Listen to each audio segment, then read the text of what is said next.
அனைவருக்கும் வணக்கம். El Nino வெப்ப தாக்குதல்கள் இதுலேருந்து நம்ம எப்படி தற்காத்து கொள்ளலான்னு ஒரு 4-5 பதிவுகள்லாம் போட்டோம். ஓகேங்களா?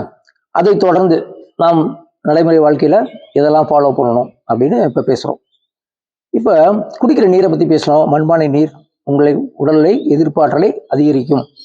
அதுபோல் இந்த குறிப்பிட்ட காலத்துக்கு ஐயப்பங்களுக்கு மாலை போட்டால் எப்படி 40 நாள் நான்வெஜ் சாப்பிட மாட்டாங்களோ, அதே போல் இந்த எல்னினோ காலம் தாக்கப்படும் காலத்திலேயாவது 100% நான்வெஜ்ஜை அவாய்ட் பண்ணியிருக்கு.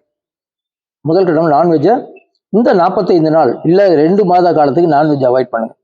இது உங்களுடைய நோய் எதிர்ப்பு ஆற்றலை அதிகரிக்கும். ஓகேங்களா? அடுத்தது, அப்படி சாப்பிடக்கூடிய நிர்பந்தம் ஏற்படு தவிர்க்க முடியலன்னா 6 மணிக்கு மேலே நான்வெஜ்ஜே தொடாதீங்க. அது முட்டைனாலும் சரி, மீன்னாலும் கறினாலும் சாப்பிடாதீங்க. அப்படி நான்வெஜ் சாப்பிட்டா கூட அதை ஃப்ரை பண்ணி அப்பெல்லாம் மசாலா போட்டு சாப்பிடாது. ஒரு குழம்பா வச்சு சாப்பிட்டுங்க, தவிருங்க. அதில் நெகட்டிவ் எஃபெக்ட்ஸ் எல்லாம் குறைங்க. ஒன்று 100% தவிர்க்கணும், இல்லை குறைக்கணும்.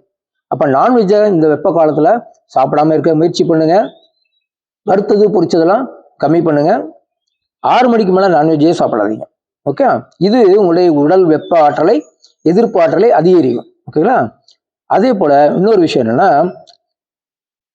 உங்களுடைய உடல் ஆரோக்கியமாக நான்வெஜ் நல்லதுன்னு சொல்கிறோம். அதுக்கு இணையாக வெஜிடபிள் என்ன இருக்குன்னு பாருங்க.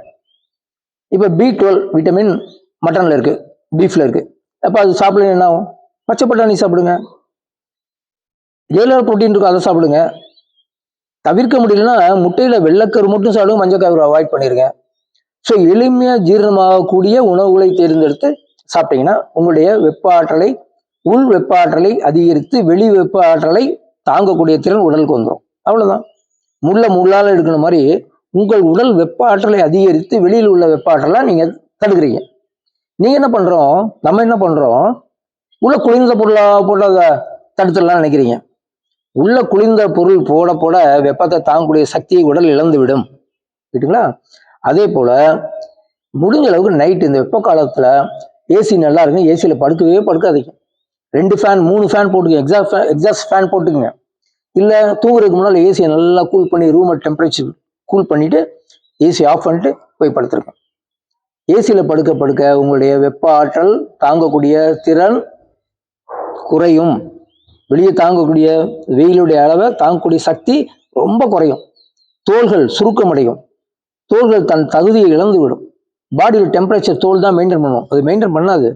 ஏசியில் தொடர்ந்து படுக்கிறவங்கள பாருங்க, அவங்க தோல்கள்லாம் சுருங்கி போயிடும். பிற்காலத்தில் வருங்காலத்தில் அவங்க எவ்வளோ முதுமை அடைகிறாங்களோ அது வேகமாக முதுமை அடைவாங்க. அதுக்கு ஏசி ஒரு காரணம். சுகர், பிபி, எந்த நோய் இருந்தாலும் அந்த நோயை அதிகப்படுத்தக்கூடிய ஒரு செயல் ஏசியில் படுக்கிறது தான். அப்போ மற்ற சப்ஜெக்ட் விடுங்க. இந்த வெப்ப மண்டல தாக்குதலில் நம்ம தப்பிக்கிறதுக்கு முடிஞ்ச அளவுக்கு ஏசியை அவாய்ட் பண்ணணும்.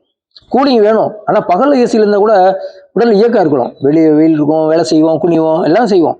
அப்போ அந்த ஏசியோட தாக்குதல் உடலை ரொம்ப பாதிக்காது. ஆனால் இரவு தூங்கும் பொழுது சலம் இல்லாமல் அமைதியாக படுக்கும் பொழுது அந்த குளிர்ச்சி உள்ளே இறங்கிக்கிட்டே இருக்கும். பாடியில் உள்ள உடல் என்ன பண்ணும், தன் வேலையெல்லாம் நிறுத்திட்டு சூடை ஏற்றிக்கிட்டே இருக்கும். நீங்கள் மேலே இருந்து இறக்குறீங்க கூலிங்க, உள்ளே இருந்து உடல் தன்னை காப்பாற்றுறது சூடை ஏற்றிக்கிட்டே இருக்கும். இந்த 2 போராட்டம் நடந்துகிட்டே இருக்கும். உடல் கழிவுகள் பர்ஃபெக்ட் ஆகாது. அதனால தான் ஏசியில் படுக்கிறவங்களுக்கு நோய் எதிர்ப்பாற்றல் குறைவு. அப்போ நம்ம என்ன செய்யணும், இப்போது இந்த வெப்பமண்டல தாக்குதல்களை நாம் தப்பிப்பதற்கு முடிஞ்ச அளவுக்கு இந்த காலத்துலையாவது ஏசி அவாய்ட் பண்ணுவோம்.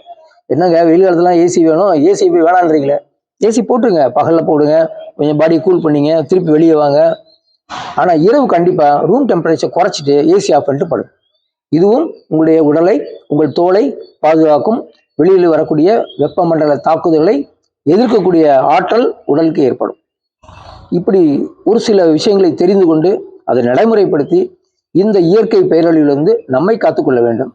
இதை முயற்சி செய்யுங்கள், தொடர்ந்து கடைபிடியுங்கள். முடிந்தால் இப்படிப்பட்ட நல்ல விஷயங்களை பிறருக்கும் பகிர்ந்து அவங்களையும் ஆரோக்கியமாக வச்சுக்கிறது உதவி பண்ணுங்கள். ஓகே, நன்றி.